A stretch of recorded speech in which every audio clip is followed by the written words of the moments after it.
Welcome back to VADA Live. I'm your host, Dan Carrigan, at VADA's headquarters in downtown Richmond. For this segment, we are checking in on the General Assembly, the Capitol, and what it means, what's going on for Virginia's dealers, those across the state. And we have an amazing panel gathered. We have Anne Gambardella, General Counsel and Executive Vice President of VADA, and Mimi Perka, Director of Legal and Legislative Affairs, two of my favorite attorneys together to just share updates. We are going, what's the vibe, what's going on, everything. And at a point in time where crossover is top of mind for any.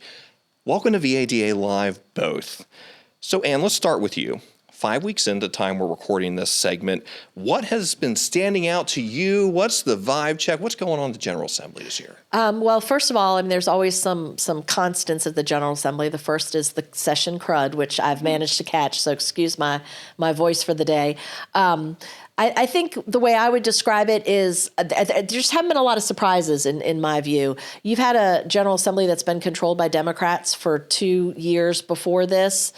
They're passing a lot of the same legislation. It may have been vetoed by the previous administration, so the expectation is it may get signed this time along. But for the most part, I would say there hasn't been a lot of just the oh my goodness moments, the holy cow, what's going on here moments. It's been a bit of a well-oiled machine. I think the leadership in the General Assembly has done well, sort of managing the expectations of their majority. They weren't gonna take the car out, but for so much of a spin, even with their majorities in both houses and the executive branch all under Democratic control. So it's been, I think, a very, like I said, organized, very expected outcomes that are happening, and not a whole lot of what I would consider, aggressive overreach by a too emboldened majority. So just to back up, Anne, the sinus session, the session cold, that's a thing. All yeah, right? That's not it just is. me It feeling is. that. No, between that or the flu, or you just hope it's not norovirus that rips through everybody. But yeah, inevitably, there's so many people packed down there, be it lobbyists and legislators. We're down there a lot, but there's tons of groups down there. Some of that was tamped down by our lovely ice storm last year. If you all will recall, we didn't have water for a week in Richmond, so this time they sent us ice. I don't know what's next, locusts or whatever. I guess we've had a plague too, so we're down to locusts and something else. Fire, I don't know. I don't mean to wish that. Yeah, well, all in the spirit of planning, yes, of course. Right, of course. Exactly. And bumping into both of you with this session, you mentioned the weather, and I remember when we saw both of you at the Capitol, it was a quieter day. How's the session been for you, Mimi, knowing there's a bit of an ebb and a flow? I'm sure thinking logistics of even getting to the Capitol early on with some of the weather's been an issue. What's it been like? Yeah, I would say it was really fast-paced at the beginning. I thought I'm a little bit less experienced than Anne with some of these familiar bills that the Democrats have been filing for a couple years now and been faced with some vetoes from the governor. So it was moving fast for me at the beginning, but now that we're at crossover, I'd say there's definitely a shift and a signal from the leadership as to where priorities are lying, and definitely some stuff fell to the wayside. Some bills definitely fell off before the point we're at now, which I think is good. Halfway point, crossover. It's a big deal. Help folks understand why. Yeah, so crossover is a huge deadline in the legislative process in Virginia.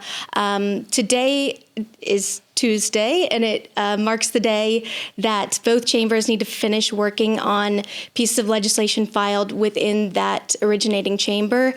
So after today, if the bill didn't pass out of its originating chamber, it is effectively dead.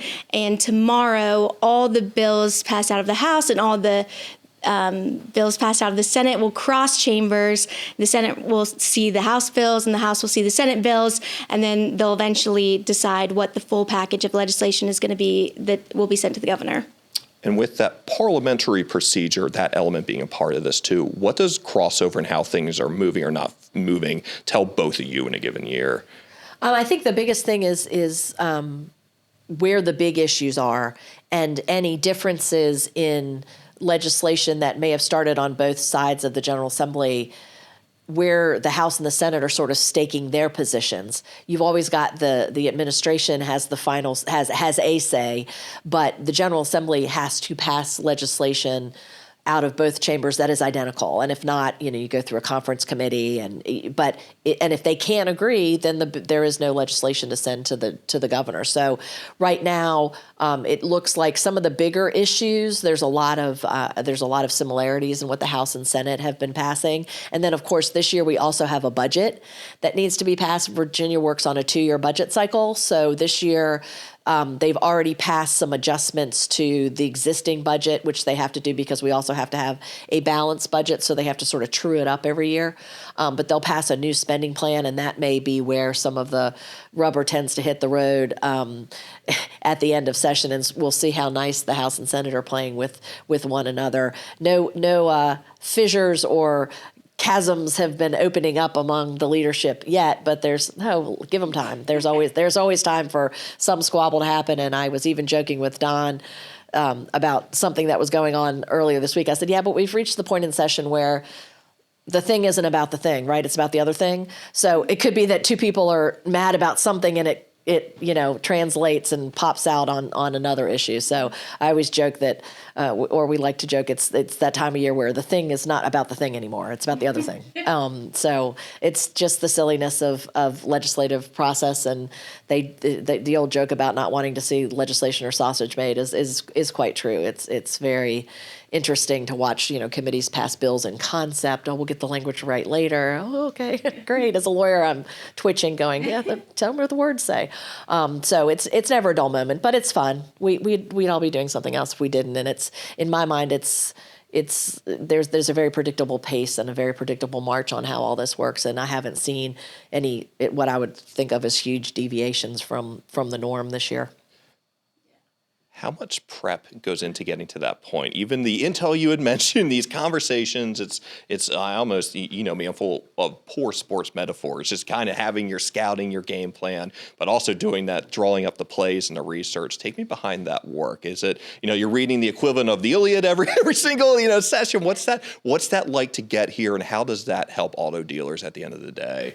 I would say on the front end, it's a lot of just looking at everything filed, looking at everything in front of us, trying to identify some areas where there might be some vulnerability or some work that needs to be done, or, for some bills that maybe shouldn't make it past crossover. But I think at this point, the advantage of being past crossover gives us an idea of what we're working with. We started with this, a couple thousand bills, and they've narrowed down the amount of bills that we're working with at this point.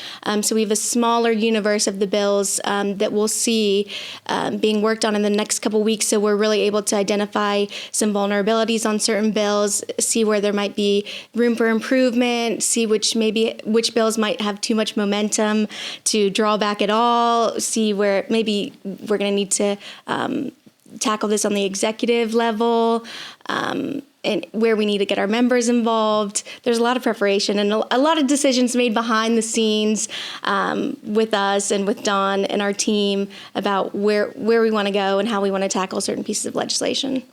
What do you want dealers to know about your efforts? It's a lot, and you both are very humble in how much you do, capital day in, day out. Even before we were filming this, you could hear the floor. It was being played out through the feed on LIS. What do you want dealers to ultimately know about the work you're doing for them as part of the General Assembly session? I think I'll let Mimi talk about a couple of bills that it's sometimes much more important about what doesn't succeed versus what succeeds. So, we're always looking for those bills that would have affected dealers in a negative way that you wouldn't necessarily, that aren't a franchise or a dealer licensing, or doesn't directly impact car sales only. So I know, Mimi, we have had a couple of those this year. I know one that came up was a bill about surveillance pricing, and that would have required businesses to give predicted schedules to all employees 2 weeks in advance. The bill as written included dealers, dealership operations, and it really wasn't aimed at making dealers follow this strict regulatory structure as to telling their employees when they need to be in. It was meant, the legislation was meant to get more at hourly workers who are called in sometimes in the middle of the night, who have less predictable schedules, whose bosses don't work with them as well. So that was something that we tackled early on in the session. We had some talks with legislator who was patroning the legislation about why it wasn't workable for our industry, and luckily that will not be moving forward. Yeah, and then we also had a bill about surveillance pricing, and I think that was, we got some good help from our legislative chairman, Tim Pohanka. That would have apparently, and this is news to me, and maybe I've been a victim of this and I don't know, apparently they are tracking you everywhere you're shopping and changing prices based on the person in front of them and all the data they have about this person. It's very Big Brother-ish. I don't quite understand it all, but at the end of the day, it would have prevented some price changes, and to his credit, our Tim, our legislative chair, said, well, in the analog days, if you had somebody come in your store to shop for a particular car and they don't buy, they come back in to look at the same car again. What do? You sweeten the deal, right? You may lower the price, you may throw in this, you may do, you see somebody who's interested, you're going to capitalize on that. You can do the same thing online. You know that they've been on your page to look at that car before. So your communications with them. So, one of the things we did is to say, well, this whole surveillance pricing doesn't apply if you're reducing your prices.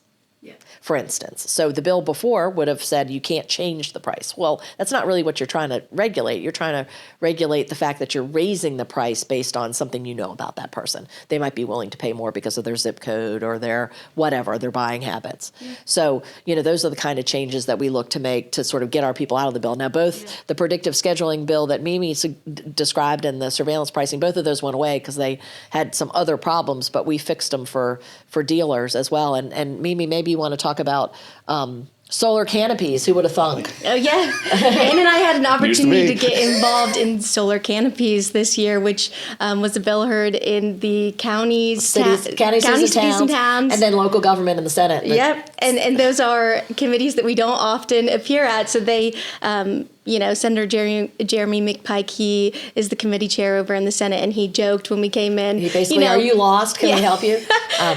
Yeah, because there's a bill up this year for solar canopies, and it's kind of a zoning regulation where when businesses apply for redevelopment or development on their properties, a locality would have been able to tell them that they needed to have solar canopies covering over 50% of a parking lot in this redeveloped or new developed business site.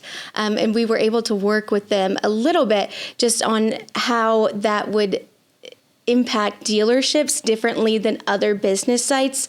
Dealerships obviously are more of a show floor. The parking spots are showing off their inventory. They're not parking spots for the public. And also, the height structure of these solar canopy structures over their parking lots, I think would have caused issues, with getting shipments of vehicles in. There were all kinds of considerations, but that was just an interesting issue that Anne and I were not expecting to put forth a lot of effort on, and it ended up being a little bit challenging for us. Just to make sure clear for viewers too, what was the ultimate result of those two bills? The ultimate result is that it's going to be limited. It's going to be enacted in a very limited scope, and if it is enacted in certain localities, there will still be an opportunity for a deference from the rule, and it'll only apply to redevelopment sites, not new development. Yeah, so it largely takes our dealers out of the loop.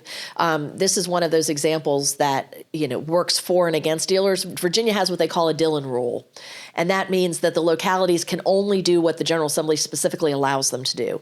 In this case, it would be the General Assembly allowing the locality, should they choose, and most won't, but Northern Virginia was, the two legislators who carried this from Northern Virginia, would allow a locality to adopt an ordinance that said when you're redeveloping or developing, now it just says if you're developing any property with a parking lot with 100 more spaces, they can require you to put Solar Canopies over part of that. So again, it's a couple of steps before it would have impacted anybody, much less our dealers. But now it won't be something that will impact our dealers, especially in Northern Virginia. They're not developing new 100-space parking lots. There isn't that much land left in Northern Virginia to do that. So this will take our folks out of it without creating some sort of a Christmas tree. But yeah, it's those sorts of things that I don't know that dealers always appreciate us looking out for their specific interests. And then there's lots of issues, and I'll leave it to Mimi to go with some of the details, but there's tons of issues out there, and I'm sure everybody's been seeing them on the news that affect employers generally, that don't necessarily affect dealers specifically, be it minimum wage or family leave or, whistleblower protections or private or class actions. There's all sorts of things. So I know Mimi, you've been looking at that a lot closer than I have these days, and Mimi's been doing a great job sort of delving into the details and, going to the committee meetings and really watching things and sort of being the detail person on our team. So I'll let her talk a little bit about some of those items. Yeah. It's interesting. There are quite a few initiatives that are proposed this year that will improve the workplace protections for workers in Virginia. I think the greater idea behind it is because several other states, including neighboring states, have enacted similar policies, and Virginia leadership sees matching these policies as a way to make Virginia competitive in the business community, and it will be a place where we can retain and attract workers to Virginia. This will require some legwork on businesses, though. It definitely will put,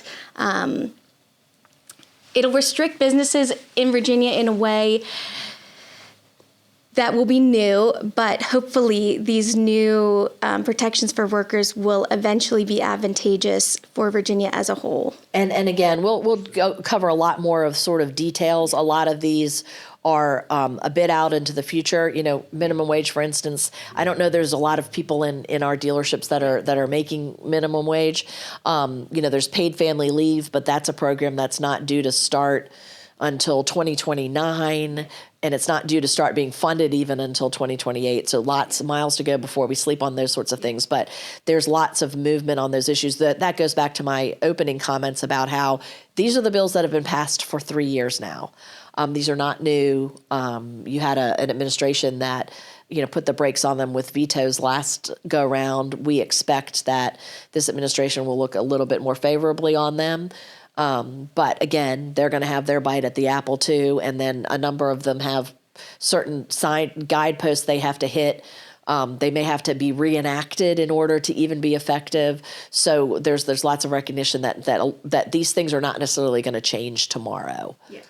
There'll be time for employers and the workplace to sort of adapt and prepare for all of these, and perhaps even provide some additional opportunities for some private markets for some sort of insurance products to develop too, as well, for some of these paid leave sort of bills. Yeah.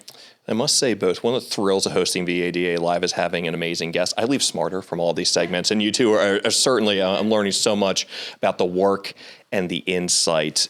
A few items, we've mentioned specific areas, and for those of you who have been reading Capitol briefs each week, these are included in the latest update. Worth noting, we are chatting on Crossover Eve as far as a timestamp for this, but this is news you can use throughout the entire year. Dealer-specific modernization bills. What's the latest there? I know that's been a subject that's been kicked around and discussed a bit.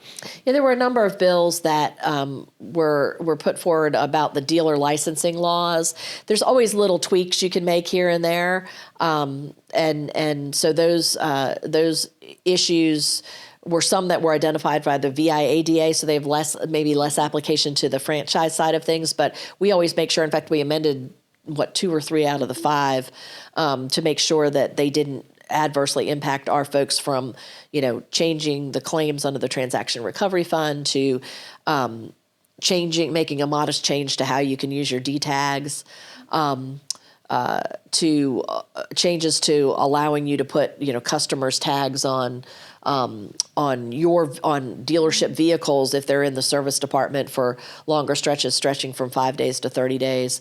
Again, I'm not sure how much our folks will necessarily take advantage of some of those, but we'll certainly, let dealers know should they be successful all the way through, and make sure that they're informed. That's a little plug for our a legal and legislative update that we always do sometime in the spring or early summer to get you in advance of any of these law changes.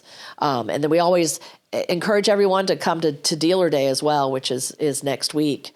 It's a great opportunity to come see your legislators. We're doing it a little later this year. The ice got us to start with. It'll be a little slower down there. There'll be more legislators around, so it really is a good opportunity for dealers to come and visit and help our efforts talking about themselves as dealers and community leaders and employers, and why all of these things that are coming down the pike and being talked about are important and impact them. And being part of those discussions and part of a dealer day, it is fantastic to see the conversations that occur. I know the concept of relationships comes often up with this group and others, and especially when you have dealers that are stopping by and just warmly received from legislators. It's a really fulfilling day for everybody. Yeah, and we have so much turnover in the General Assembly. It's important to forge those relationships. One of the things that we've done is added to our legislative team with some outside help. Outside lobbyist, and we did that in preparation for a session we knew was not going to be as huge of a heavy lift from an offensive perspective on our own legislation. But what we really want and are intending to do is to build a team that really transcends any one particular player on the field, be it Don or myself, or Mimi or anybody else. We're going to have a stable of folks that can really help drive home the message about what dealers are and what they mean to their communities, and why we may need the help we're asking for on any given year at the General Assembly. So that's what we've done is invest in the future of our legislative efforts by bringing on some outside folks, and you'll be able to meet a lot of them next week if you join us for Dealer Day. So wanted to put that plug in for sort of where we've gone as a legislative strategy to really, the days of Don and I being able to just knock around down there and get it all done are long gone. The process is more complicated. There's more people involved. So we're really making sure that the dealers have a long-term strategy for continued success down at the General Assembly. In the spirit of awareness and preparation for that day as well, a few other topic areas. I'll try to group these together, but we can go and dive in. Large tax restructuring proposals, employment law expansion bills, right to repair. What's sticking out with those? Why are those important to at least mention here? Well, I'll do right to repair real quickly. We've talked about the employment bills, I think, largely. Right to repair bills, there was a digital right to repair. It was going to have an exemption for auto dealers and manufacturers. So we were going to be out of that. That bill was continued to 2027, which means it's dead. That doesn't really mean anything. And then there was a farm equipment right to repair as well. That's starting to get a little bit of a different head of steam. And that one was continued as well. So those have both been sort of down by the wayside, though there seems to be a perennial issue both federally and on the state level. As far as the tax bills, I'll let Mimi sort of do a real quick rundown of some of the things that we were looking at in those tax bills and what we see in the future. Yeah, so in anticipation of this session, there was this work group, this study that was commissioned to really study transportation in denser areas of Virginia. And they came out with this recommendation that was going to require the state to put forth a lot more money to fund these transportation projects. So a couple legislators came out with different solutions, different tax solutions to try to make up the revenue to fund these larger transportation projects. There were a couple versions of the bill that included tax on services, which would have included a tax on motor vehicle and engine repairs, which was something that we were really concerned about. And then there was another version of the bill that I think just taxed deliveries and the highway use fee, increased the highway use fees. There was a whole rundown of it in week 3 Capitol Briefs, if anyone is really curious to get into the minutia. Yeah, but we worked on those bills, and then we got to committee, and the bills were all tabled. they will not be moving forth this year. We could see some funding for these transportation projects, I think, in the budget that comes out of session and heads to the governor, but there will not be taxes on Virginians the way that these bills would have sought to codify. It'll be something that will last for 2 years in the budget and that will be funded out of Virginia's budget, not taxes on Virginians or on repairs. Absolutely. And That's great news. I think the General Assembly is wrestling with something you see on the national level as well, not to get too wonky, but you want to have dedicated revenue streams for things that you have to pay for all the time. In your own life, you need a dedicated revenue stream to pay for your mortgage and pay your power bill. Instead of trying to cobble together the money you need every month from various sources, you want a budget process or that funds those ongoing expenses, transit and transportation being one of them. They've sort of kicked the can down the road. The same thing you see in the federal spending with these, quote, continuing resolutions that they have up there, the CRs that they always talk about. I think that there's an appetite by some of the more senior members who's been at this for a long time to restructure the way Virginia does some of its budgeting. We've sort of started falling down that same rabbit hole of, again, cobbling together on a biennial basis what we need to pay for in each budget cycle instead of saying, let's pass a law that says this funding goes here, and then we don't have to have this debate every 2 years. We'll see where that goes. It may involve some, there was some talk about changing income tax, maybe raising a bracket, but phasing out the last remaining tax on groceries that would offset it for particularly the lower end taxpayers. So there's lots of moving parts there, and I think it's part of an ongoing discussion, and it may not be this year, it may not be next year, but I suspect there will be some significant tax changes in the Commonwealth over the next decade anyway. I'm looking forward, final question for you both. Anne, you painted this year being really no surprises to date, down to the session cold that is all but guaranteed and going around. Headline time for the end of session, what do you think that is with what we know being a crossover at this point? Where's that headline come March 14th? I think it's, in my mind, does the governor sign the things that have gotten vetoed before? And that's sort of the fundamental change. I suspect what comes out of the General Assembly is going to look very similar to what's come out over the past 2 years, the difference being, the person wielding the pen to either sign or veto. And we shall see what Governor Spanberger does with some of those issues, but I think you'll see a different result. So the difference may not be on March 14th when the General Assembly adjourns. It'll be the deadline for the governor to take action 30-ish days after that. That will really, I think, be a fundamental change to what we've seen over the last 2 years. I agree. And maybe one final question, which I know I've done to this group before. I will apologize for that. We mentioned a lot of, say, defense from this team, a lot of monitoring, a lot of bills with some topics that could get people's attention. What's the deal or takeaway for those? Is it handled, defeated, still monitoring some things? What are the key themes and takeaways that they should have about the various bills we talked throughout this conversation? I mean, I think that as I was joking last week, all the right stuff was dying. So, we still have some big issues out there that'll affect employers generally. We'll be working with the chamber and some other business groups on a lot of those. But I think, sort of our message next week is going to be much more general about, again, you've got a lot of legislators who don't know anything about car dealers other than they see their signs on the street when they drive by.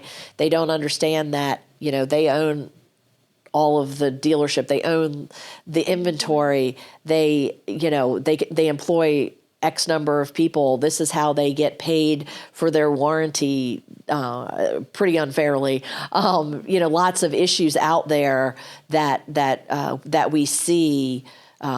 One of the issues we've heard from a couple legislators, because they've heard from constituents, is problems getting vehicles repaired. So, the dealers don't have any control over when those parts are available and how it works.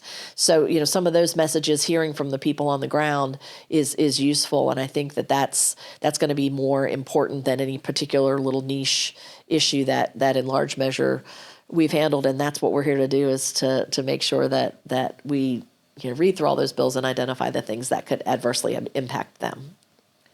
Appreciate you both. And you've been hearing from Anne Gambardella, Mimi Perka with VADA, the insiders at the General Assembly, sharing what's going on. Of course, chatting on the eve of crossover. It's a major milestone every single session. We hope you enjoyed the insights and the work that's being shared from the VADA team. And I'm Dan Carrigan from headquarters. We hope to see you next time.